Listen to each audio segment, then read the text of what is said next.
माँ जी, ये आरती की थाली तैयार है। तो फिर चलो अपनी देवरानी की आरती उतारो और उसका गृह प्रवेश करो। वंदना कौशल्या देवी की बड़ी बहू है। आज वंदना का देवर अपनी पत्नी को ब्याह कर घर ला रहा होता है, इसलिए वंदना उनके स्वागत की तैयारी कर रही होती है। वो दरवाजे के बीचों बीच चावल का कलश रखती है। तभी अनमोल अपनी पत्नी प्रियंका के साथ दरवाजे पर आ जाता है। वंदना दोनों की आरती उतारती है, फिर अपनी देवरानी से कहती है, स्वागतम देवरानी जी, इस घर में आपका स्वागत है।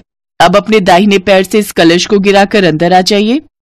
कलश गिराकर प्रियंका अंदर आ जाती है और घूंघट हटाकर कहती है, ओफो, आप कितनी फॉर्मेलिटी कर रही हो, मुझे ये सब ज्यादा पसंद नहीं। अब मुझे बहुत गर्मी लग रही है, जाओ जाकर एसी ऑन करो। और इस घर में नौकरानी से मेरा गृह प्रवेश क्यों करवाया जा रहा है, मेरे तो यही समझ में नहीं आ रहा। ये सुनते ही कौशल्या वंदना के हाथों से आरती की थाली ले लेती है। अरे बहू, ये इस घर की बड़ी बहू और तुम्हारी जेठानी है। खैर छोड़ो, इसका परिचय तुम्हारे लिए ज्यादा मायने नहीं रखता। तुम तो बड़े घर से आई हो, इसलिए मैंने तुम्हारे कमरे में एसी फिट करवा दिया है। अब तुम जाकर अपने कमरे में आराम कर लो। आओ भाभी, मैं आपको कमरे तक ले जाती हूँ। संध्या अपनी छोटी भाभी को उसके कमरे तक लेकर जाती है और कमरे का एसी ऑन कर देती है। उस कमरे को देखकर प्रियंका मुंह बनाते हुए कहती है, कितना छोटा सा कमरा, यहाँ मैं कैसे रहूंगी? भाभी, ये तो हमारे घर का सबसे बड़ा कमरा है, आपको यहाँ कोई परेशानी नहीं होगी। आपको कुछ भी चाहिए हो तो हमें आवाज दे देना। संध्या वहां से चली जाती है। फिर प्रियंका अपने बिस्तर पर बैठ जाती है और आराम करने लगती है। तो दूसरी तरफ कौशल्या अपनी बड़ी बहू की रेल बना देती है। बड़ी बहू, तुम क्या यहाँ खड़े खड़े हम सबका मुंह देख रही हो? जाओ और हम सबके लिए ठंडाई बनाकर लाओ। वंदना रसोई में जाती है और कुछ ही देर में सबके लिए ठंडाई बनाकर लेकर आती है। अब बेचारी वंदना अकेले ही घर के सभी लोगों और रुके हुए मेहमानों के लिए खाना बनाती है, घर की साफ सफाई करती है और बर्तन धोती है। साथ ही अपनी देवरानी के सब नखरे भी उठाती है। जेठानी जी, मेरे सूटकेस से सारे कपड़े निकालकर अलमारी में लगा दो। वो क्या है ना, बहुत टायर्ड फील कर रही हूँ। वंदना अपनी देवरानी की वो फरमाइश भी पूरी करती है, लेकिन इन सब कामों की भागदौड़ में वो बुरी तरह थक जाती है और उसकी कमर दर्द करने लगती है। आह, मेरी कमर कितनी दुख रही है, लेकिन अभी तो ये बर्तनों का ढेर धोना भी बाकी है।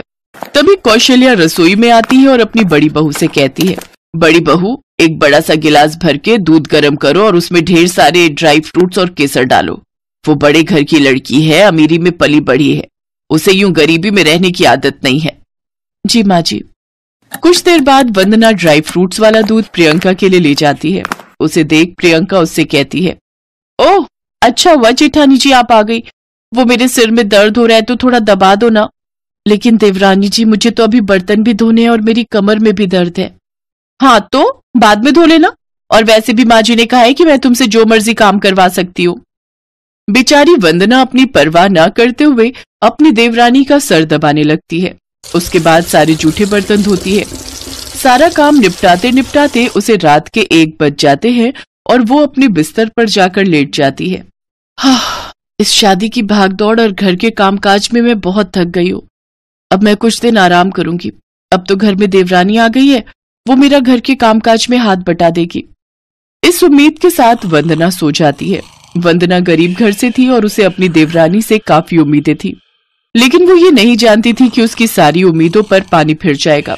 अगली सुबह कौशल्या अपनी बड़ी बहू को आवाज लगाती है, वंदना, ओ वंदना, अरे कहाँ हो तुम?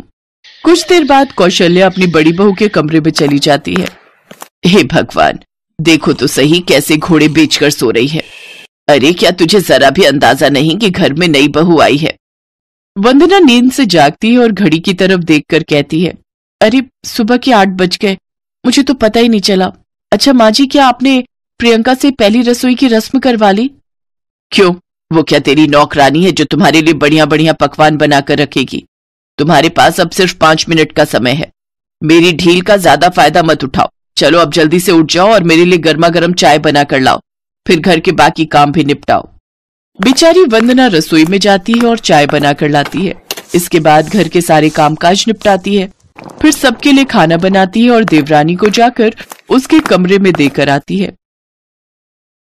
तभी प्रियंका उससे कहती है, जेठानी जी, जरा ये मेरे कपड़े धो देना, और ये कुछ अनमोल के भी हैं। लेकिन प्रियंका, अपने कपड़े तो तुम खुद से भी धो सकती हो।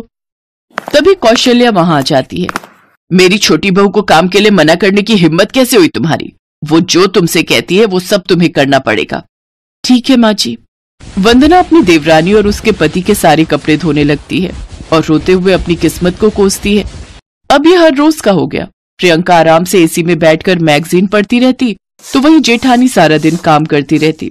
यहाँ तक कि एक रोज उसे 101 बुखार था, फिर भी उसकी सास उसी से सारा काम करवा रही थी। अगर मैं गरीब घर से हूँ तो इसका ये मतलब नहीं कि मैं इनकी नौकरानी हूँ और ये मुझसे सारा काम करवाएंगी। बस अब और नहीं, अब मैं और बर्दाश्त नहीं कर सकती। अब मुझे ये घर छोड़कर जाना ही होगा।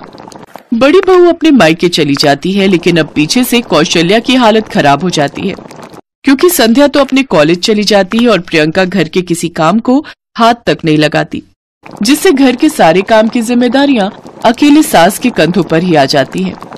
काम कर करके जब वो थक जाती है तो अपनी छोटी बहू के कमरे में जाकर उससे कहती है, छोटी बहू, तुम भी तो मेरे साथ थोड़ा काम करवाओ। आखिर मैं कब तक यूं अकेले में काम करती रहूंगी? माँ जी, ना तो मैंने आज तक कभी अपने मायके में काम किया है और ना ही यहाँ, इसलिए मुझसे नहीं होता ये काम वाम, आप खुद ही देख लो।